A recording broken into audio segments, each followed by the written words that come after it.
Hey everybody, this is lesson number 2. Today's objectives are brought to you by The Geek and J-Rock.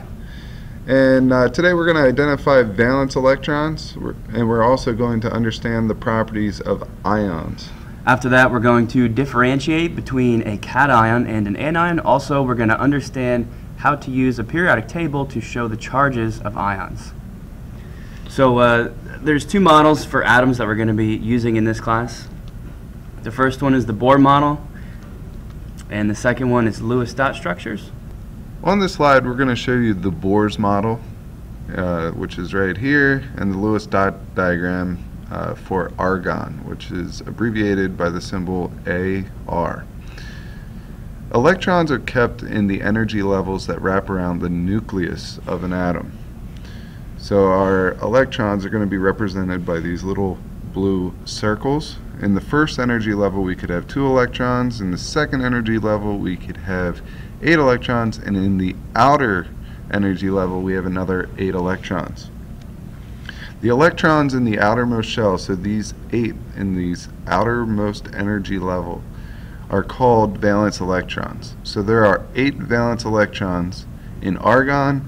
And if we look at the Lewis dot diagram for argon, we just show the valence electrons. So we have 8, so we placed 8 valence electrons on the outside.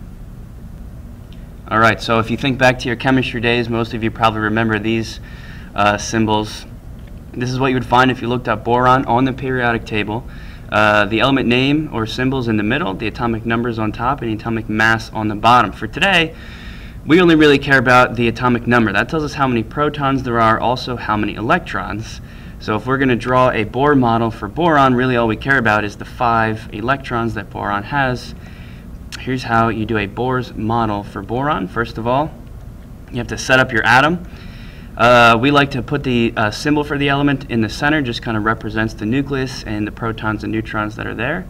Second thing you do is start filling the energy levels. Like the geek told us, the first energy level can hold 2 electrons, so you put 1 and 2 in that first energy level. We have 3 left. The second energy level can hold 8, so you just put the 3 in and you're finished because boron only has 5. The third energy level is still shown here, but if you were doing this yourself, you would get rid of this whole thing. Also notice the Lewis dot diagram down in the bottom right only has 3 dots for the 3 valence electrons of boron. So J-Rock and myself, we like to take shortcuts. As long as they're accurate, we'll take shortcuts. And there's an easy way to figure out how many valence electrons there are by using the periodic table. If we look at the groups on a periodic table, 1, 2, 3 through 12, 13 through 18, we could use these group numbers to help us identify how many valence electrons. Any element in group 1 will have 1 valence electron. Any element in group 2 will have 2 valence electrons. 3 through 12 we kind of skip because they are our transition metals, and then we will start with group 13. The rest of the way out we have to drop the tens place. So group 13 has 3 valence electrons. Once again in 14 we drop the tens place, it has 4 valence electrons, the whole way to group 18, which has 8 valence electrons. There will never be any more than 8 for the problems that we do in this unit.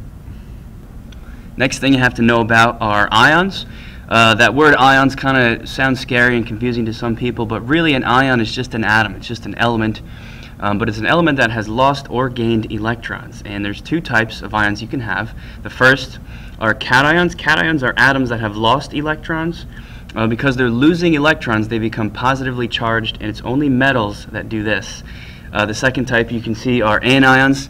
Anions do the opposite. They gain electrons. If you're gaining electrons, that atom becomes negative, and it's only nonmetals that do this. Alright, now that we know what ions are, we need to look at ionic compounds. There are compounds that have a metal and a nonmetal held together by an ionic bond. Metals tend to lose electrons to form positive ions, which are cations. The nonmetals gain electrons to form negative ions, which are anions. And as you can see from our equation down below, we have a metal in sodium, and we're going to bond it with chlorine, which is an anion, which is a nonmetal, and after that reaction we're going to get an ionic bond or an ionic compound, sodium chloride, which is table salt. So if you're looking at a periodic table, there's an easy kind of a cheater's way to figure out what charge an atom is going to have when it turns into an ion. It goes by the column. So you can see this first column of metals, they always form +1 ions. Second form +2 in all cases. We skip the transition metals again, they're a little too big and complicated, and we end up with aluminum, which always forms a +3. On the non-metal side, these guys always become -1, always a -2, and always a -3. This brings us to our noble gas configuration. Elements want to achieve a noble gas configuration, which means the element wants a full amount of electrons in their outermost energy level. Another way that we could look at this is the octet rule. Oct means 8, so it's the rule of 8. If we look at chlorine right here, it has 7 valence electrons. It wants one more, so it's going to try to pick that up. Nonmetals pick up valence electrons.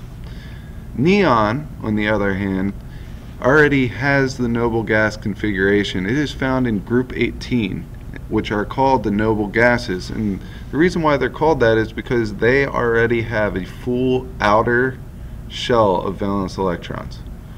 Helium is a little different. It's the only one of the noble gases that do not consist, nor want to consist of 8 valence electrons. Helium has 2 valence electrons, but it only has 2 total electrons, so its outer layer or outer level, which can hold 2 electrons, is completely filled. So it is perfectly happy with just 2 valence electrons. Alright, so just to review some of the things we've talked about so far today, we're going to look at 3 examples of cations, sodium, strontium, and aluminum. Remember, you can find the type of cation an atom is going to form based on its column. So sodium here in the first column will always form a +1. So you put a little plus symbol on the top right of sodium. Strontium right here in the second column, that whole column always forms a +2. And aluminum all the way over here in this column always forms a +3. We'll do the same thing with some anions, some nonmetals that form negative ions. Firstly, nitrogen in this column always forms a -3, so we put a little 3 negative symbol. Oxygen in this column, the whole column always forms a -2. And chlorine on the far right, that whole column always forms a -1, so we put a little negative symbol on the top right of chlorine. Today's objectives were to identify valence electrons. Remember that those are the electrons in the outermost energy level. To understand the properties of ions, when we talk about ions, we're talking about gaining or losing electrons, and they could form positive cations or negative anions.